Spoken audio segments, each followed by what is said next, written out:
मेरे साथ अमन सिंह लोहान मौजूद हैं जिन्होंने यूपीएससी सिविल सर्विसेज एग्जामिनेशन 2020 में 324वीं रैंक हासिल की है। सबसे पहले तो congratulation sir. Thank you very much.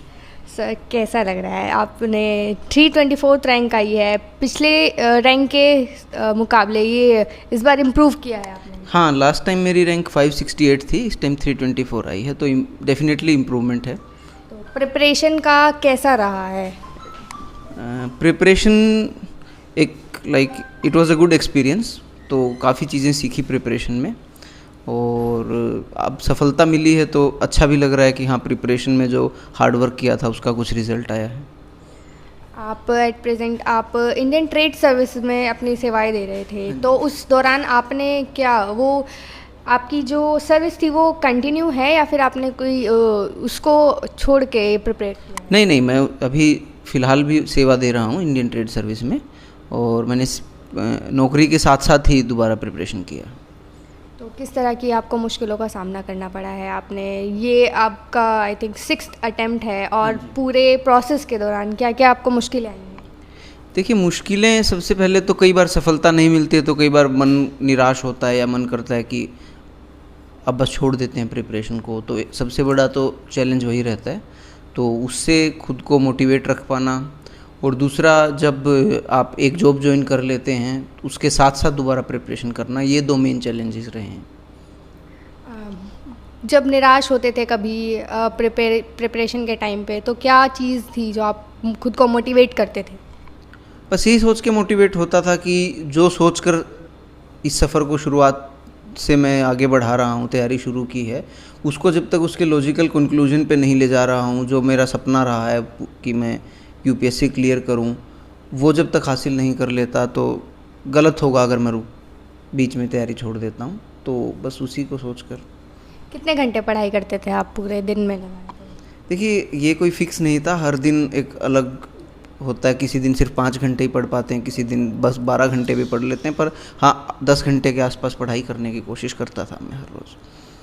अच्छा, जो प्रिपरेशन रही है, जैसे 3 उसमें ये एग्ज़ाम डिवाइडेड है, तो किस तरह की, जैसे मेंस और प्री की बात करें तो क्या इंटीग्रेटेड आपकी जो प्रिपरेशन थी या फिर अलग अलग उनको करके किया है? नहीं, काफ़ी सिलेबस जो है वो ओवरलैप करता है प्रीलिमिनरी और मेंस एग्ज़ाम का, तो उसको पार्ट को मैंने एक साथ क्लब करके जो स्टैटिक पार्ट था उसको एक साथ तैयार किया है और जो मेंस का थोड़ा अलग था पार्ट, उसको मैंने प्री का एग्ज़ाम होने के बाद उसे मैं पढ़ता था।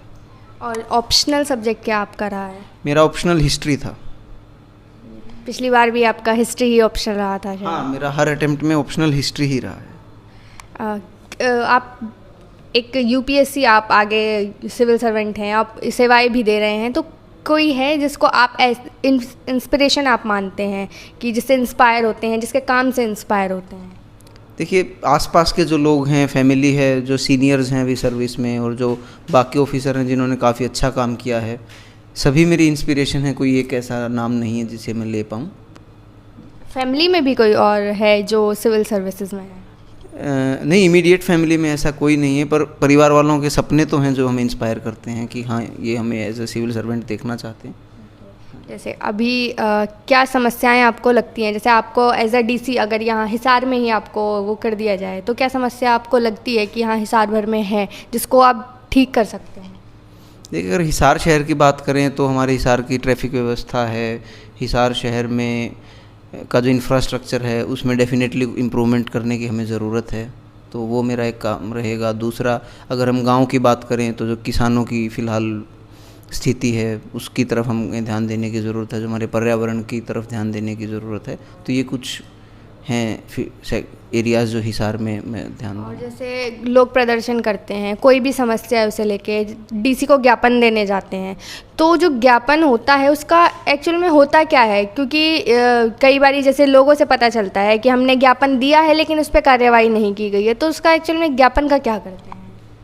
देखिए, आज तक मैंने किसी ज्ञापन पर खुद तो कार्रवाई नहीं की है, पर कोई भी रिप्रेजेंटेशन अगर पब्लिक की तरफ से किसी भी सिविल सर्वेंट के पास आता है तो वो उसको जो क्योंकि हर कार्य वो खुद नहीं कर सकते हैं, तो जो कंसर्न्ड उच्च अधिकारी होते हैं वो उनको उनके पास भेज देते हैं कि आप इस पे कार्रवाई करें। ये और आप अभी भी जो इंडियन ट्रेड सर्विस में आप कर रहे हैं, अपनी सेवाएं दे रहे हैं, उसमें भी जैसे अभी तो रैंक आई है, ट्रेनिंग होगी, तो अभी तो खुशी का माहौल है और सब कहते हैं कि हम वो करेंगे, लेकिन जब एक्चुअल में करने की बात आती है तो देखा गया है कि काम नहीं हो पाता है सही से। तो क्या कुछ पॉलिटिकल प्रेशर या कुछ ऐसी चीज़ होती है, आपके ऊपर दबाव होता है किसी चीज़ का? नहीं, देखिए, अगर कोई अधिकारी अच्छे से काम कर रहा है तो फिलहाल जो देश में एडमिनिस्ट्रेटिव स्ट्रक्चर है, मुझे नहीं लगता है कि उसको काम करने से रोका जाएगा।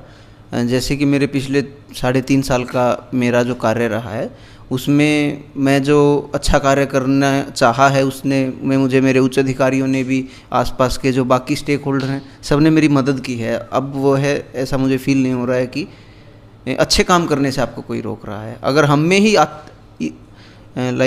इच्छा शक्ति ही नहीं है तो काम करने की, वो एक अलग बात है, पर अगर कोई अच्छा काम करना चाहे तो बिल्कुल कर सकता है। और आपकी सर पढ़ाई जो है, स्कूलिंग वगैरह, वो कहाँ से हुई?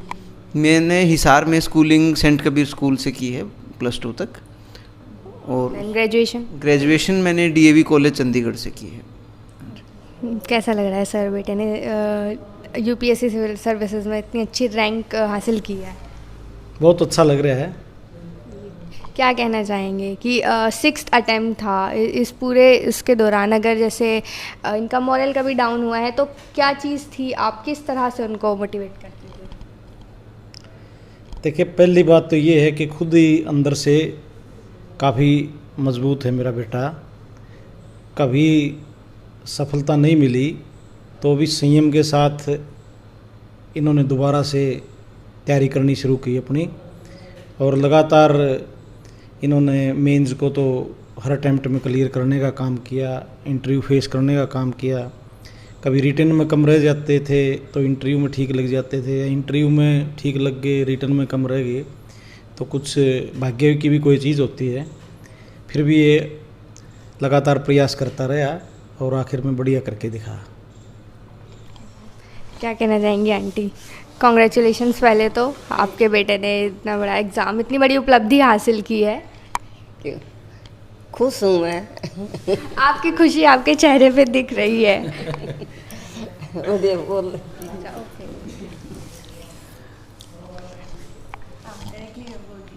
ओके, सो हम लोग सब पूरी फैमिली, जैसे कि किसी भी एस्पिरेंट की फैमिली आज खुश होगी कि उन्होंने UPSC का एग्ज़ाम क्लियर किया है, इसी तरह हम लोग भी बहुत खुश हैं। और मोरओवर हम सोसाइटी के लिए ज़्यादा खुश हैं कि सोसाइटी को एक ऐसा कैंडिडेट मिला है कि जो बेटर वे में सर्व कर सकता है, जिसने स्टार्टिंग से ही ये पैशन रखा है कि मैं अपना लाइफ, अपना जीवन सोसाइटी में बेटरमेंट के लिए अपना जीवन वो करूं। सो हम लोगों को बहुत खुशी है इस चीज़ के लिए। कभी जैसे सर का मॉरल डाउन हुआ है तो किस तरह से उनको मोटिवेशन के लिए आपने? Actually he is very much self motivated person. In fact ये औरों को मोटिवेट करते हैं, इनके फ्रेंड सर्कल में भी, और जो लोग जानना चाहते हैं कि UPSC की प्रिपरेशन कैसे हमें करनी है, या मेंस में कैसे प्रिपेयर करना है, या इंटरव्यू के लिए, पर्सनैलिटी टेस्ट के लिए हमें कैसे प्रिपेयर करना है, उसके लिए भी लोग इनसे कंसल्ट करते हैं। बहुत अच्छे से पर्सनली उनसे मिलके उनकी हेल्प करते हैं। और हाँ, कभी अगर ये खुद फील करते हैं, लो फील करते हैं कि हम आज जैसे कि लो फील कर रहे हैं कि मतलब कभी लो फील करते हैं, तो ठीक है, हम इन्हें मोटिवेट करते हैं कि yes you are in a good track, obviously आपको सक्सेस मिलेगी। So he gets encouraged with all those words. एक आज पूरा फैमिली नहीं है, उनको मिस कर रहे हैं कि बेटा मेरा कैप्टन है आर्मी में, युद्धवीर सिंह लोहान, और बहू है श्वेता, वो भी MSc हैं। आज वो वहाँ ड्यूटी पे है चाइना बॉर्डर पे, तो उसका भी बड़ा योगदान रहा अमन का हौसला बढ़ाने में। छोटा है वो, लेकिन वो जल्दी अपने जो ट्रैक था आर्मी का, उस पर सक्सेसफुल उसने सफलता हासिल करने का काम किया। धन्यवाद सर।